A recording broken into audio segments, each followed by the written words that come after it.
The world's still spinning. For now, our long and less than necessary international nightmare has been postponed for at least 2 weeks. Last night, the all-held ultimatum Trump typed out with his little Vienna sausage fingers was delayed after he claims he made a ceasefire agreement with Iran. Once again, he made a big threat and backed off like your dad threatening to pull the car over and turn it around. And that's why he is the winner of the first ever FIFA Peace Prize. He deserved it. Thankfully, we got a Taco Tuesday instead of a War Crimes Wednesday. Trump claimed that Iran agreed to open the effing strait, although we've seen no evidence of that. And he has kindly decided not to end their civilization. So, praise be to Allah. What a time to be alive. A man who has the nuclear codes written on his stomach and ketchup has the power to wipe a whole country off the map. And of course, the president has declared total and complete victory. He said, "We've met and exceeded all military objectives," even though the chief energy advisor for Gulf Tonight, the American oil company, said there's only a trickle of oil going through the Strait of Hormuz. But you know what? At Trump's age, a trickle is pretty good. Last night, Trump wrote, big day for world peace. Iran wants it to happen. They've had enough. Likewise, so has everyone else. That part is true. Big money will be made. Iran could start the reconstruction process. We'll be loading up with supplies of all kinds. I think they call that looting, and just hanging around in order to make sure that everything goes well. He's just hanging around. He started with a catastrophe and he ended with an apostrophe. Hey, sorry I threatened to kill your civilization. Let's hang out. You want to play Xbox or something? He seems to think that he can threaten to kill an entire civilization, then they're going to be totally cool with it the next day.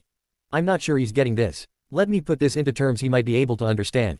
Mr. President, remember how you cheated on Melania with a porn star right after she gave birth to Barron and now you guys sleep in separate bedrooms and she looks at you like Vin Diesel looks at The Rock? This is that type of situation. It's not going away. But according to the gang at the Hannity show, the ceasefire is going great if you ignore all the fire and focus solely on the cease. At this hour, forces in Iran continue to fire missiles at Israel and reportedly at other countries as well. It might take time for news of the ceasefire to reach all of Iran's fractured forces on the ground, or have they violated the ceasefire already? But if the missiles stop, President Trump will have done it again with help from his trusted advisor, the Easter Bunny. It's unclear what the plan will be going forward or what the plan was in the first place, but Trump is eager to spin it as a win. 5 days ago, he called Jonathan Karl from ABC News a third-rate reporter. Today, he gave him an exclusive interview on the phone. I asked him, are you going to be willing to allow the Iranians to charge a toll? They're talking about a $2 million for ship toll through the Strait of Hormuz. And he said to me, well, maybe it will be a joint venture. Maybe it'll be a US-Iranian toll and we'll each get a piece of it. That's our mafia don always in for a taste. You have to pay the ayat toll if you want to get through. This is how he thinks. We'll just go into business together. No hard feelings about killing your whole family. What do you say we start over and partner up? That's my little mullah. Even Trump's Vice President JD Vance said this ceasefire is fragile. He said it is like the ceasefire is like an antique Chesterfield sofa. You have to make love to it softly. JD is now in charge of the ceasefire negotiations along with Special Envoy Steve Witkoff and Special Son-in-law Jared Kushner. What a trio. We'd be better off with Alvin Simon and Theodore. The second thing Golub said, which again I found fascinating, is he said, we refuse to give up the right to enrichment. And I thought to myself, you know what? My wife has the right to skydive, but she doesn't jump out of an airplane because she and I have an agreement that she's not going to do that cause I don't want my wife jumping out of an airplane. We don't really concern ourselves with what they claim they have the right to do. We concern ourselves with what they actually do. I think what he's trying to tell us is that Usha tried to jump out of Air Force 2 and I can't say I blame her. How is this, really how is this negotiation even going to work? This is a government of religious fanatics who don't believe in democracy and they use domestic security forces to terrorize their own citizens and now we expect Iran to negotiate with them. I never mind. Really the only way this conflict ends is if Iran gives Trump some kind of award like the Hormuz Peace Prize. You know, you can put it next to the one he got from Hormel Chili. A lot of Trump's admirers in the media have been trying to assess where we stand after this forced negotiation, but no one laid it out more plainly and perhaps inadvertently than Lawrence Jones from Fox and Friends. He said that we want to dismantle all major nuclear facilities. That has not happened. The end of uranium enrichment on the soil, they're still enriching. The transfer of the enriched uranium stockpiles out of Iran, that hasn't happened. The acceptance of intrusive international inspections, they're still not willing to do that. And they have not suspended their ballistic missiles program. They're still firing them off. Lawrence, I think this is good news, but only because I've had a serious head injury. They go back and forth between admitting the truth and trying to ignore the Taco Bell fad in the room. So, Democrats are already saying that this is taco. Trump always chickens out. Let me give you another acronym. Nacho never avoids confronting hard obstacles. Now, do quesadilla. I want to the phrase this acronym taco. I looked it up this afternoon, originated in a story in the Financial Times after one of the many times Trump backed down on tariffs, and it has since sort of taken on a life of its own, and not just here, all over the world. Our president is such a laughing stock. The Japanese are learning to speak English and Spanish just to keep up with what's going on. But I have to be honest, I don't like this taco thing. This Trump always chickens out because it puts him in a corner. Then I congratulate him for chickening out. I think it was the right thing to do. A lot of presidents after wasting $40 billion on blowing up a school full of children would stick with it. They would keep going until their demands for the reasons they started this war were met. They would keep bombing until they knew for sure that Iran would stop enriching uranium and murdering protesters.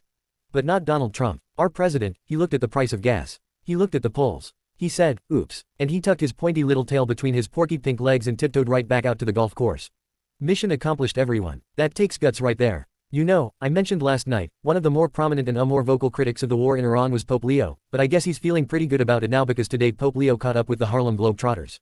There he is. There's Holy Moses Malone spinning a ball on his finger. Never has a scene at the Vatican felt more like an episode of The Love Boat than that. In Texas, the Republican Board of Education would like to add the Bible to the required reading list at public schools. First they have to redact that gay love thy neighbor stuff, but then they want to put it in the schools. And if these people had their way, there would be 3 things in every classroom. A Bible, a list of the 10 Commandments, and a painting of the president who broke them all. But we learned today, so much for separation of church and state, that Trump's now former attorney general will not be sworn in on one of those Bibles. Pam Bondi was supposed to testify in front of the House Oversight Committee next week to explain all the shenanigans she shed when it came to the release of the Trump Epstein files. But now she will not be sworn in to answer questions under oath. The Assistant Attorney General wrote, Ms. Bondi no longer holds that office. As a result, because Ms. Bondi no longer can testify in her official capacity, the department's position is that the subpoena no longer obligates her to appear on April 14. So, let me get this straight. They dragged Hillary Clinton, someone who never even met Jeffrey Epstein, in to testify under oath. But Pam Bondi, who said she had the whole Epstein client list on her desk and then never showed it to anybody, doesn't make the cut.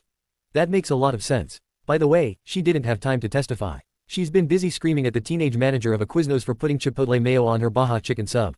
The good news, if there is any good news, is that the price of oil went down today, which means the price of gas will go down. It was the biggest one-day drop in 6 years. And when Trump said big money will be made, he meant it. Hello everyone. This is your favorite president, Donald J. Trump. The J is for Jafar. Like the hero from Aladdin. My war in Iran, which is not a war, but if it was a war, and it is, it would be the hottest, most fantastic war. We now control the Strait of Hormuz. They call it a strait, which is an old-fashioned term for Lindsey Graham. So straight, the straightest. And now that we own it, I'd like to introduce my newest product, Trump Oil. Made with a mix of redaction ink from the Epstein files and the goo that leaks out of Rudy Giuliani's head. Trump Oil is 100% USA black gold. Black. We're allowed to say that again. Thanks to me, America now has more oil than Pete's Beehole. And I'm passing the savings on to you. Trump Oil comes in 3 exciting flavors. Original recipe, Cool Ranch, and a secret batch I mix with the makeup I use to conceal the mysterious bruises that cover every inch of my perfect body. It's like a mocha. Mocha. Come grab a bucket of clean, beautiful Trump Oil. Available exclusively wherever Don Jr. buys that he puts in his hair.